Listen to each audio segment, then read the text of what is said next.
Hello, my name is NOOB. In today's video I got another Warframe video for you guys, and in today's video I'm gonna give you guys my Frost build.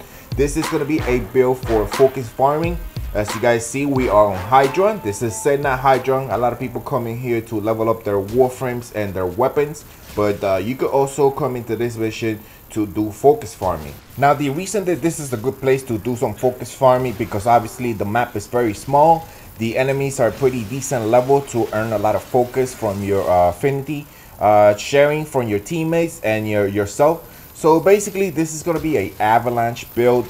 It's going to be a lot of range and a lot of power strength on my Frost. So if you guys can tell, I obviously have the energy conversion mod. Basically what it does, it converts 50% power strength into my next casting ability whenever I pick up an energy orb. So whenever you pick up an energy orb, it basically you get this little glowing thing that I have on my Warframe right here, that's circling around my body, and this is what it means that I already collected a energy orb. Now the next time that I cast any ability from my Warframe, basically I want to spend it on user wisely, right? So I want to spend it on Avalanche, because Avalanche is his fourth ability and it's his strongest ability. So basically you're going to clean the map out, and the build that I have is already strong enough by itself, but adding that extra 50% obviously helps. So the reason I have so much power strength is because basically a lot of people don't know that Avalanche is actually a armor stripping ability. What it does is basically every time you do Avalanche, it freezes the enemy and then it removes their armor. Depending on how much power strength, it will reduce a percentage of their health or their armor.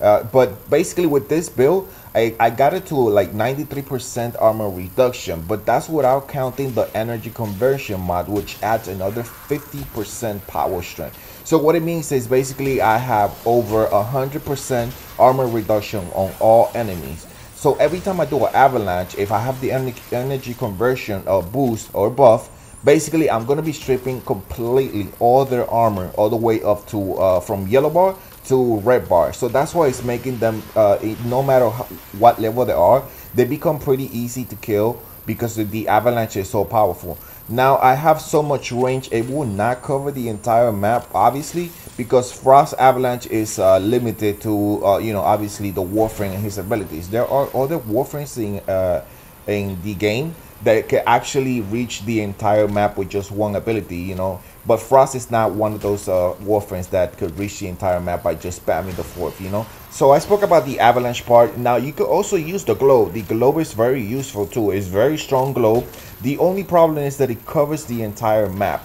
Now the reason that I say it's a problem, because obviously if you're going to do this mission, it's perfectly, you know, it works perfect. But if you're going to take this build into like a corporate mission and there's a lot of nullifiers and stuff like that, this build is not going to work all that great for using the globe. Of course it's an Avalanche build, so if you want to get a lot of kills, obviously use Avalanche. But if you wanted to use this same build for corpus and nullifiers, it's not gonna work all that great on the globe ability, because obviously the globe covers so much of the map that will be deactivated very often, because it reaches such a wide area, you know, and there's multiple enemies and they spawn, you know. Nullifiers could be very annoying and we all hate them. All right, so now we'll talk about how am I getting so much focus per run. So basically guys, I have an affinity booster. A full disclaimer there, basically I get double the focus amount, or because basically focus is basically affinity, if you guys didn't know. So when you buy an affinity booster in the market, it will give you double the focus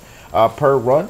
So basically I have been having the Prime Assets that I did buy. So basically I have been running the booster for like 3 months or something like that. So there's nothing I can do. But if you guys don't have boosters, I mean, you guys can still run it. You still get a lot of kills and you still get a decent amount if you guys are not really focus farming like hardcore stuff like that, you know. But basically I do recommend a booster, because you obviously will get, or your cap out, you will reach your cap a lot quicker. Now for the weapon, I'm using the Arca Plasma. It does not matter what weapon you guys go in here with, just the only thing that really matters is really the Eidolon lens that you equip on your Warframe and on your primary weapon. Now I don't have a Eidolon lens on my primary weapon because I didn't have one when I recorded this.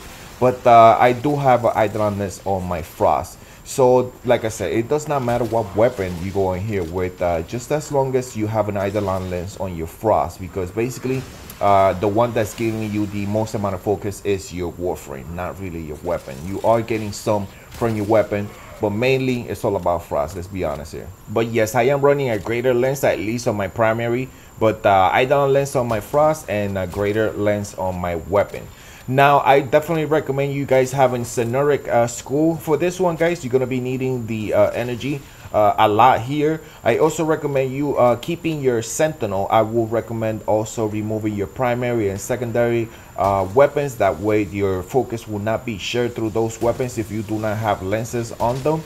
But obviously, if you're going to go with the Sentinel, make sure you could use any Sentinel, but put the vacuum mod. That way you could pick up the orb, because it's very important to pick up the orbs, because that energy conversion is the key right here. Okay, you're going to need that orb to convert the energy and make it into 50% power strength. So the next thing I'm going to be talking about is about focus per wave.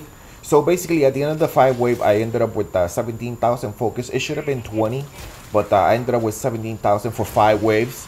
So the more waves you go with, the more the enemy will scale up, and the more focus you will start earning, because the enemies will scale up and there will be more affinity will be shared through your teammates, and you will earn a lot more because the enemies are higher level.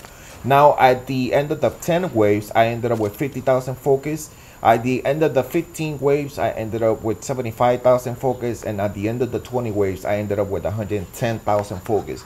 So if you guys want to do Hydra and you want to repeat this with Frost, you could get a lot of focus. Just make sure you find yourself a good group and go in here and make sure to do 20 waves. I could guarantee you, you will do at least a minimum of 110 to 120,000 focus. It all depends on how good your teammates boost you up and stuff like that. So definitely, if you're going to do with a team, tell them to bring a Speed Nova, a Mag, a Vault, Ember, something that they could actually damage the enemy, and then the affinity will be shared through you guys. You know what I'm saying? So there it is, guys. Hopefully you guys enjoy my Frost build. Of course, I will give you guys my mod setup at the end of the video. Thank you guys very much for watching. If you guys enjoyed the video and the video helps you, drop a like on the video. If you're new around here, hit that subscribe button for more Warframe videos. Thank you guys for watching, and as always, subscribe, like, comment, and share, and I will talk to you guys in the next video.